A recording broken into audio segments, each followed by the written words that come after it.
Olá pessoal, sejam bem-vindos ao meu canal, meu nome é Neighbor Zivando e hoje a gente vai falar um pouquinho sobre como é que a gente pode, a partir de dados coletados, construir uma simulação como um primeiro passo para a gente chegar no Gêmeo Digital. Lembrando que isso é uma aula dentro de um curso, tá? A gente está, na verdade, na 9ª semana desse curso, mas você pode assistir porque a gente tem aí conteúdo totalmente livre, gratuito e é fácil. Eu estou fazendo um resumo de tudo que a gente já falou também nas aulas passadas e você vai conseguir entender.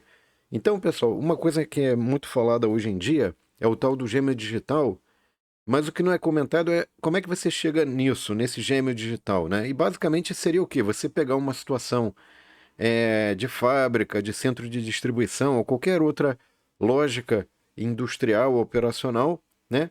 E transformar isso, conseguir visualizar isso em tempo real e tanto a operação que você faz em termos físicos afeta a visualização, quanto o que você fizer no digital, nessa visualização que você tem, vai afetar o físico. Então, antes disso, a gente precisa ter uma cultura data-driven na organização, que significa basicamente o seguinte: se a sua organização não coleta dados, não tem uma sistemática, equipamentos, é, uma série de procedimentos para coletar, tratar, limpar dados, já vai ter um primeiro impedimento aí, tá? Porque isso em si já dá bastante trabalho, precisa de gente, de equipe, de qualificação. Claro que tem hoje a inteligência artificial que pode fazer isso de maneira automática para a gente. Isso nas aulas iniciais, inclusive, eu mostrei como é que você poderia, por exemplo, subir um Excel, uma base de dados, e usando prompts já, fazer a leitura, coleta, limpeza, tratamento de dados, tudo de maneira automática. Mas as pessoas precisam ter esses conceitos. De alguma forma, elas já têm que ter trabalhado com isso, mesmo que seja por intermédio de inteligência artificial, tá? E conhecer um pouquinho de linguagem de programação, o que que é, como é que usa, também é importante, tá? Então, grande questão, pessoal, é o seguinte: eu tenho aqui o mundo real, né, o mundo físico, e eu quero transpor isso para um mundo digital. Até para eu poder fazer uma estimativa de, por exemplo, eu vou testar cenários e quero saber como é que eu resolvo certos gargalos, como é que eu melhoro minha operação.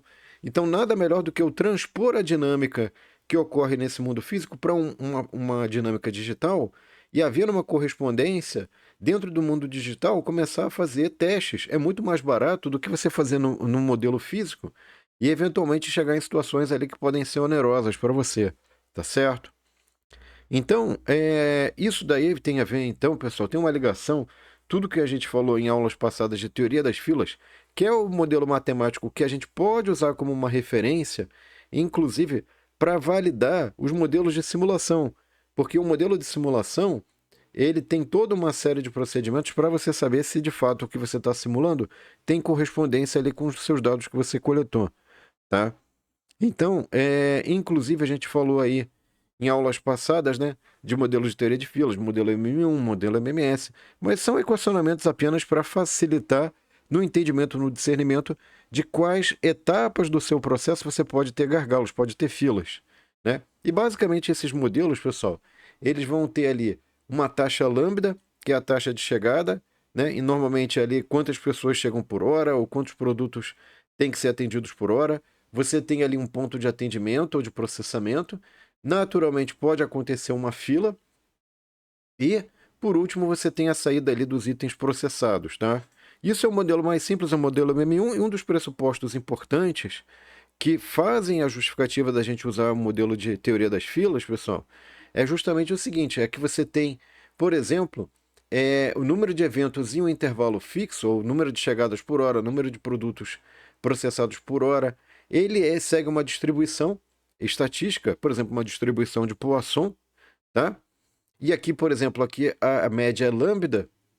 Existe uma relação entre a taxa de chegada com o intervalo entre as chegadas, sendo que o intervalo entre as chegadas é uma distribuição contínua e exponencial, cuja média é e de x igual a 1 sobre lambda, tá? E, obviamente, eu queria deixar claro aqui, pessoal, que isso vai ser importante mais para frente, essa correspondência, né? Então, muito embora os modelos de teoria das filas vão usar lambda, ou seja, seria a média ali da distribuição de Poisson, para o simulador, a distribuição de Poisson vai ser mais interessante, e a gente já vai ver por quê. Então, só para a gente recordar, ou para ver pela primeira vez, quem está assistindo esse vídeo aqui sem ter visto os anteriores, Como é que funciona o modelo de teoria das filas? Você fornece a taxa de chegada de carros, por exemplo, num drive-thru, né? 10 carros por hora, ou um cliente a cada 6 minutos, em média. E aqui você tem a taxa de atendimento de 15 carros por hora, em média, ou 4 minutos por atendimento, em média. Então, para você poder aplicar os equacionamentos da teoria das filas, você tem que calcular a intensidade de tráfego, que é ρ igual a lambda sobre μ. Se isso for menor que 1, eu garanto o estado estacionário, ou seja, que a fila não vai explodir, que eu tenho capacidade de realizar atendimento, e aí com isso eu consigo fazer todos os equacionamentos de teoria das filas e eventualmente, chegar em expectativas, em estimativas de como é que vai se dar o meu processo mesmo sob variabilidade, tá? Aqui no Flexim, inclusive, pessoal, depois eu vou deixar um link. Lembrando que na descrição do vídeo vai ter o link para essa apresentação. E na apresentação vai ter links para vídeos detalhados de como usa o Flexim, tá? Passo a passo. Lá no Flexim, ao invés de eu colocar, eu clico, vai ter uma área lá para eu colocar elementos. E dentro desses elementos eu tenho o source. E o source, pessoal, eu posso definir o estilo de chegada, inter-arrival, né? Intervalo entre as chegadas, e posso colocar, por exemplo, a distribuição exponencial, com média 6, que seria o 1 sobre lambda da Poisson lá, né? Então você pega 1 sobre lambda, 1 sobre μ, ok? No caso, se é intervalo entre as chegadas, seria 1 sobre lambda, né? Mas para também o atendimento você poderia fazer a mesma conta, certo? E aí o que acontece é que você consegue simular, aqui no caso é o processor, né? Vai chegar aqui, o processamento leva 4 minutos em média, tá certo? Com uma distribuição exponencial. E isso tem correspondência lá com aquela taxa MI de 15 carros por hora, certo? E uma vez definido tanto o intervalo entre as chegadas e o tempo de atendimento, pessoal, eu tenho todo o... Claro que tem outros elementos que eu tenho que colocar dentro do Flexim, eu já vou botar o link para vocês do vídeo que faz isso passo a passo. Eu estou dando uma visão geral aqui, uma relação com os conceitos matemáticos, com modelos matemáticos. Aqui eu tenho um dashboard com as métricas de avaliação da quantidade e tempo esperado de clientes em fila no sistema, né? Que é fila mais sistema, mais atendimento, se for o sistema, tá certo? E aí eu posso também obter métricas, pessoal, sobre, por exemplo, probabilidade de eu encontrar o sistema ocioso, né? Então isso aqui é importante eu tomar o cuidado de verificar se a simulação está produzindo uma métrica próxima daquela que é esperada pelo equacionamento teórico que é providenciado ali pela teoria das filas, tá? Isso tudo que eu falei, pessoal, tanto construção de modelo MM1 e MMS no Flexim, está descrito nesse vídeo, passo a passo. Eu mostro ali como é que você pode fazer isso, de maneira que você possa construir modelos de simulação no Flexim. Muito embora simples, eles são importantes para você começar a fazer seus modelos e validar seus modelos, tá? Não só isso, pessoal. O importante... Opa, deixa eu voltar aqui. O importante é que eu tenho que verificar, na hora que eu for simular, eu tenho que verificar se aquela métrica que eu estou extraindo é tal que já passou tempo suficiente no simulador que eu atingi o estado estacionário. Então, o conceito de estado estacionário funciona como?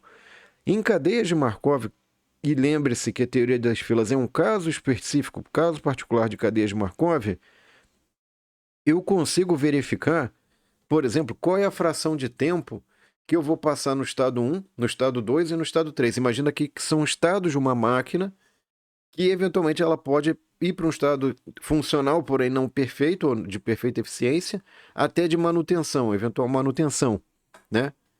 E aí o que acontece? Quando a gente foi lá ver a questão de teoria das filas, cadeia de Markov, no caso, a gente podia chegar no estado estacionário para entender qual era a fração de tempo, depois que decorre bastante tempo, que o sistema vai estar num estado específico. Então eu conseguia montar o sistema linear, resolvendo o sistema linear, eu chegava em algo graficamente parecido com isso aqui. Então, muito embora eu tivesse ali um tempo, um transiente, né, do sistema, que era o estado inicial, depois passou um instante de tempo, 2 instantes de tempo, até atingir o estado estacionário, isso também se repete na simulação, tá?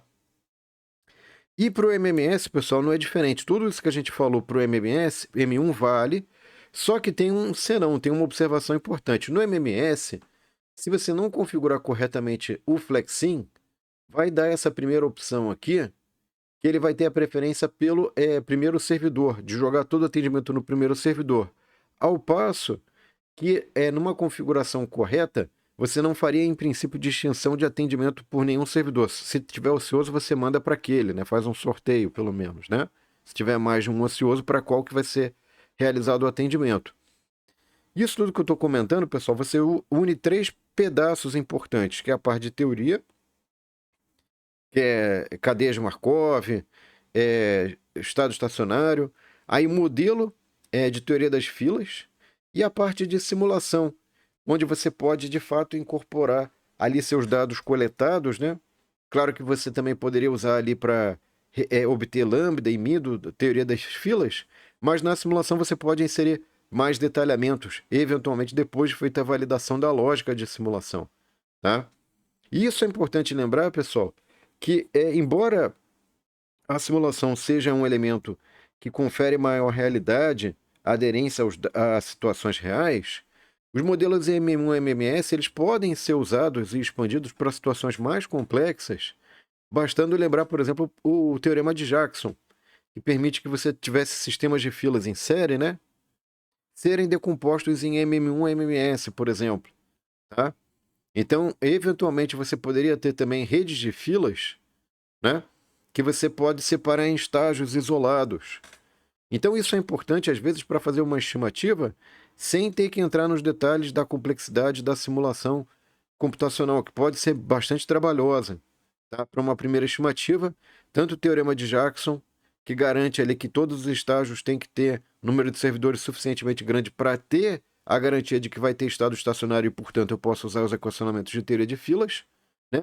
Quanto para redes de filas também, eu tinha um equacionamento para chegar num modelo equivalente de taxa lambda de chegada em cada estágio e aí aplicar para cada estágio esse lambda.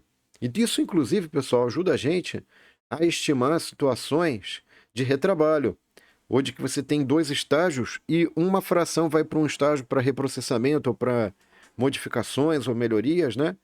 Então a gente fazia esse exemplo para duas máquinas, né? Mostrava ali que esse fluxo entre estágios poderia gerar um fluxo ainda maior para cada estágio individualizado, portanto, o dimensionamento correto quando você tem fluxos entre múltiplos estágios é um pouco mais complexo, né? O fluxo de cada estágio, ou digamos assim, a capacidade de processamento de cada estágio. E essas métricas, pessoal, que eu vou ter para cada estágio são importantes para depois chegar na métrica global ali do sistema inteiro, de desempenho do sistema inteiro, tá?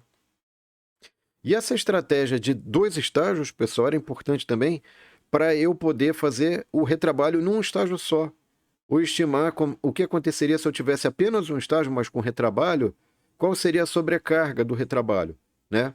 Então, a fração de tempo ela decresce de maneira bastante grande, né?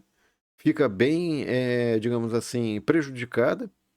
Se eu tenho um nível de retrabalho de 50%, não, de um terço, na verdade, o retrabalho de um terço, pessoal, eu passo aqui de ter uma entrada de fora do estágio de 10 para 15, né? Então, o que acontece, na verdade, pessoal, é que eu tenho uma redução muito grande do nível de ociosidade, posso ter ali um desgaste maior. E como é que eu represento isso dentro do simulador? No simulador é até simples, porque eu teria uma fila, aí daqui dessa máquina pode voltar por essa fila para a fila de novo. E aí eu consigo estimar imediatamente, sem ficar gastando tempo, né? Sem deslocamento. Então aqui o retrabalho, pessoal, é importante ser mostrado dentro do FlexSim desse jeito, para a gente observar, inclusive, se essas métricas de tempo de fila, de tudo que a gente tinha previsto de maneira teórica, através de equacionamento de teoria das filas, dá certo sim, tá? Então, inclusive, dentro do que está nesses vídeos, a gente consegue observar que dá muito próximo. Claro que não vai dar igual, porque você tem uma variabilidade inerente à questão da simulação, né? Ok? Então, esse é um ponto também importante. E olha, você tem que deixar um tempo suficiente à simulação de modo a atingir estado estacionário. tem mais esse outro link para esse vídeo, pessoal, aqui, também está na descrição do vídeo, onde eu mostro passo a passo como é que você pode construir os modelos de rede de filas e retrabalho no Flexim, tá? E aí o ponto importante, pessoal, é que é o seguinte, ok, fiz a minha simulação, agora eu estou fazendo uma estimativa de um determinado parâmetro, pode ser quantidade de saída de produtos, pode ser tempo médio no sistema, pode ser tempo médio de filas em vários estágios. Então, isso é sempre uma estimativa, tá certo?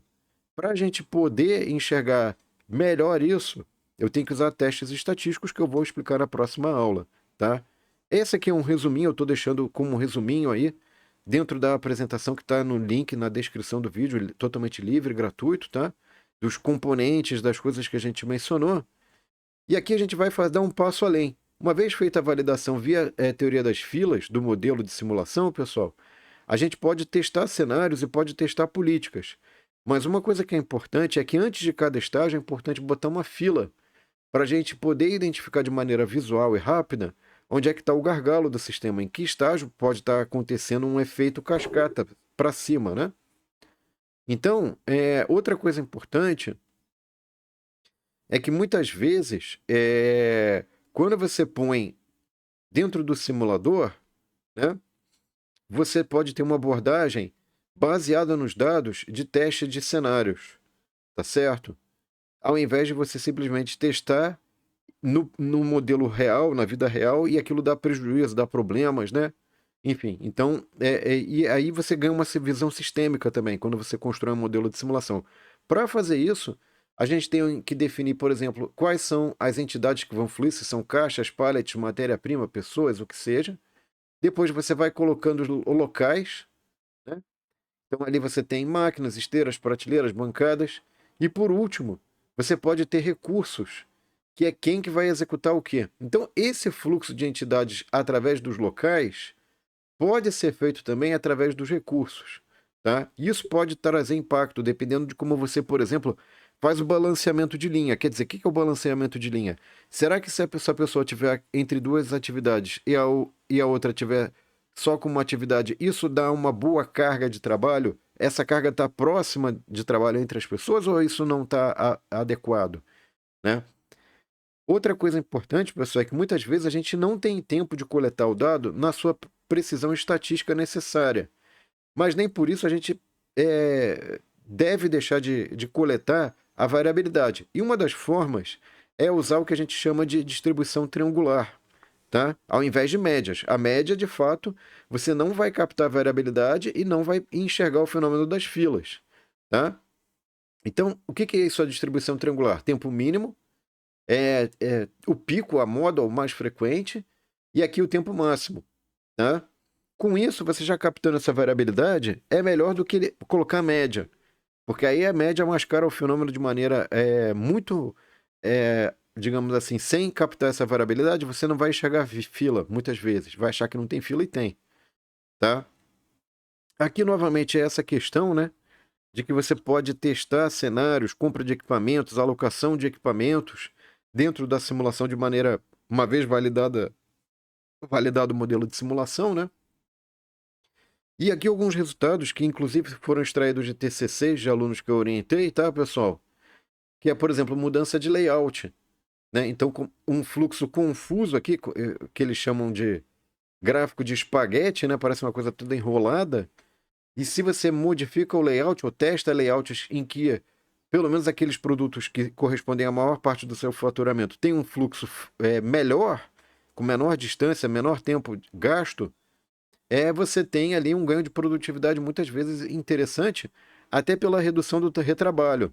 Por quê? Porque às vezes aquele fluxo confuso pode causar perdas, pode causar colisões, enfim, tá? Então, esse tipo de coisa também, pessoal, a gente verificou num outro TCC que enfatizava também não só a questão de redução de retrabalho, mas a questão de redução de deslocamento, né? E para, claro, para o carro-chefe ali de faturamento da empresa, tá? A outro case interessante, pessoal, que a gente também ajudou, foi esse case aqui, num centro de distribuição, que era a alocação de tarefas para empilhadeiras, tá certo? Então, essas empilhadeiras faziam o abastecimento do ponto onde fazia-se a montagem de pedidos, tá certo? Não só isso, as empilhadeiras eram importantes também para tirar a carga que vinha das fábricas do caminhão para armazenamento. E aí, dependendo de como você fazia a alocação de tarefas, isso poderia resultar num tempo total maior ou menor de, digamos assim, de realização das tarefas e um uso maior ou menor de recursos. Então você pode ser, dependendo de como você ordena o que você vai fazer primeiro, você pode acabar gastando mais tempo ou sendo um menor tempo. Tá? A sequência de tarefas importa no tempo total que você vai gastar, por exemplo, ou no atraso que você vai ter para empacotar tudo que precisa daquele cliente de pedido para atender vários clientes numa rota por um caminhão. Então isso tudo é importante. E a gente foi criando algumas regras aqui, pessoal, e chegou, por exemplo, em ganhos interessantes ali de tempo de total de processamento, tá? Sem precisar comprar maquinário, usando puramente a questão de testes com otimização dentro da lógica de simulação, tá? E aqui tem um vídeo que eu detalho isso, que eu explico isso tudo passo a passo, que a gente meio que falou aqui por cima, né? Mas eu falo, então tem vários detalhes, tem as referências aos artigos, né? Aos TCCs. Então, esses aqui são os trabalhos, né? É fruto de trabalhos ao longo de vários anos ali. Não foi assim um estalo mágico que a coisa aconteceu, né? Mas graças a Deus a gente contou com colaboradores, com pessoas que também foram ajudando bastante nesse caminho, né? E aqui, pessoal, a gente tem então um resumão que vai desde a coleta de dados, análise estatística, construção do modelo matemático, validação do modelo matemático com o de simulação e do de simulação com os dados reais. E aí, obviamente, depois da simulação, você tem a verificação de cenários, dashboards, o que vale a pena, o que é interessante, o que não é. Tá? E hoje em dia a gente tem, inclusive, a possibilidade de colocar dentro da simulação, pessoal, a questão da iteratividade de IA. Ou seja, dependendo de como você opera robôs, AGVs, né? Como é que eles vão aprender usando informações da própria simulação, também isso. Então, você pode testar isso tudo dentro da simulação hoje em dia, tá? Só que, claro, se você não tem dados adequados, ou a base não foi bem colocada, não adianta nada você querer inserir inteligência artificial lá no topo, ok, pessoal? Esse é um ponto importante. Se você não tem processos mapeados, não tem coleta de dados, os dados não são confiáveis, não vai ter IA que te ajude, certo? Fique claro isso, certo? Então, veja o seguinte, pessoal, a gente já está num ponto hoje que a parte de coleta, tratamento e limpeza de dados já não é mais uma opção. Já é tipo, olha, se você não tem, sinto muito, você nem participa do jogo, né? E aí o que acontece? Você, obviamente, uma vez que você tem tudo isso, você já consegue melhorar e fazer, digamos assim, análise de cenários antes que os problemas aconteçam, né? Então você passa a ter, olha, vai ter um aumento de demanda, vai ter que reduzir, essa linha vai sair, esse produto já não está valendo mais tanto.